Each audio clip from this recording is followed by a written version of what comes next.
नमस्कार विश्वानी जो आपका स्वागत है। मैं श्री गोपाल नारसन। सबसे पहले मुख्य समाचारों पर एक नजर। चारा लेने गई 3 चचेरी बहनों में 2 मर्द व 1 बेहोश मिली। सबसे खतरनाक एस्टेरॉयड अपोफिस धरती के करीब होगा 6 मार्च को। भाजपा सांसद रवि किशन ने कहा, राप्ती घाट पर मरने वाला सीधा स्वर्ग जाएगा और जलने पर भी मजा आएगा। एक किसान ने 30 करोड़ रुपए में खरीदा हेलीकॉप्टर। बेटे ने राष्ट्रपति से अपनी मां को माफ करने की गुहार लगाई। अब खबर विस्तार से।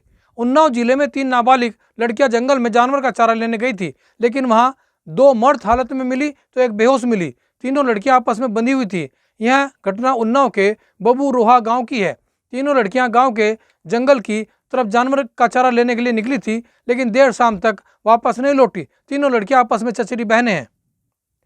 तबाही का देवता कहे जाने वाले तीसरे सबसे खतरनाक एस्टेरॉयड अपोफिस धरती के करीब आ रहा है। इसकी पहली तस्वीर दुनिया के सामने आ गई है। 6 मार्च को यह एस्टेरॉयड पृथ्वी के पास से गुजरेगा। खगोलविदों ने वर्चुअल टेलीस्कोप की मदद से करीब 1.5 करोड़ किलोमीटर की दूरी से इस महाविनाशक एस्टेरॉयड की तस्वीर खींची है।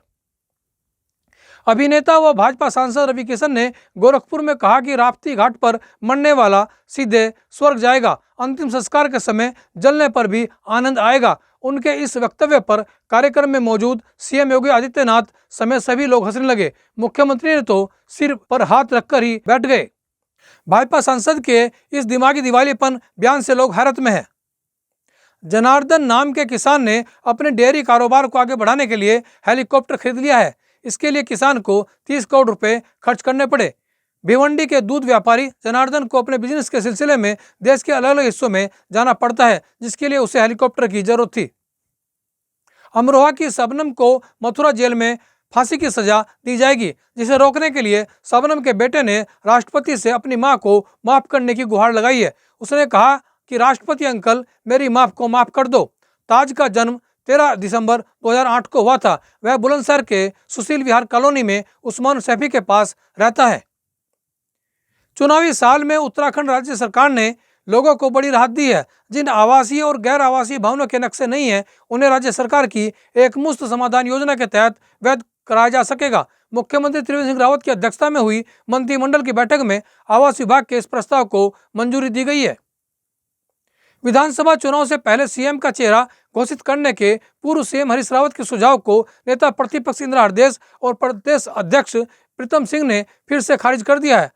इंदिरा हृदयेश ने कहा कि इस समय चुनाव की चिंता करनी चाहिए, न कि चेहरे की। इंदिरा ने कहा कि पिछली बार का चुनाव चेहरे पर ही लड़ा गया था। कांग्रेस के लक्सर विधानसभा क्षेत्र के प्रभारी प्रदीप चौधरी ने कार्यकर्ताओं की बैठक ली। उन्होंने सभी से विधानसभा चुनाव के लिए अभी से जुटने का आह्वान किया। उन्होंने प्रत्येक बूथ पर कम से कम 11 सक्रिय कार्यकर्ताओं की कमेटी बनाने के निर्देश दिए। अब खबर सहारनपुर से।